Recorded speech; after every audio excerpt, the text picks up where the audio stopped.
ይሁዳ የሚለው ስም ስንሰማ ወደ አእምሯችን የሚመጣው ክርስቶስን አሳልፎ የሰጠው አስቆሮቱ ይሁዳ ብቻ ሊሆን ይችላል።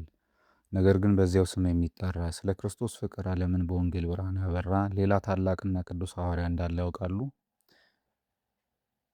ሰኔ 25 ቅድስት ቤተ ክርስቲያናችን ከሰባ ሁለቱ አርድእት አንዱ የሆኑትን የያዕቆብ ወንድም ተብሎ የሚጠራውን የታላቁን ሐዋርያና ሰማዕት የቅዱስ ይሁዳን ዓመታዊ መታሰቢያ በታላቅ ክብር ታስባለች።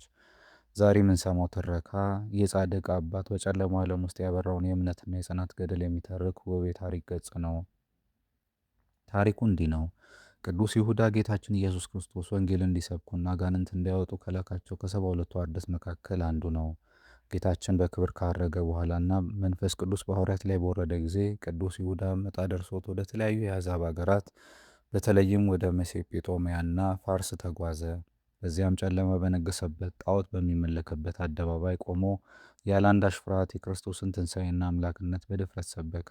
ሙታንን በማንሳት ለዓመታት በአጋንንት እስራት የተሰቃዩትን ነፃ በማውጣትና ሕሙማንን በመፈወስ ብዙ አሕዛብንና ነገሥታትን ወደ እውነተኛ የክርስቶስ እምነት መለሳቸው።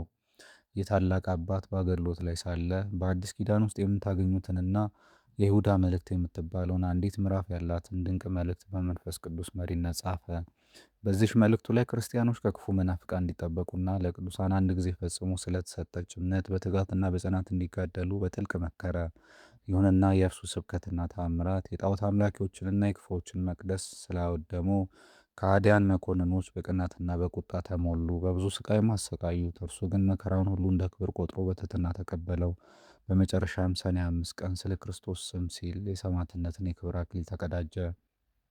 ቅዱስ ይሁዳ ምድራዊ ስሙ በከሃዲው ይሁዳ ስም ምክንያት ቢደበቅም በሰማያዊው መቅደስ ግን የማይጠፋ የክብር ስም የተሰጠው እውነተኛ የብርሃን አባት ነው። የዚህ ታላቅ ሐዋርያና ሰማዕት ረድኤት በረከትና የጸሎት ኃይል ከሁላችን ጋር ይሁን።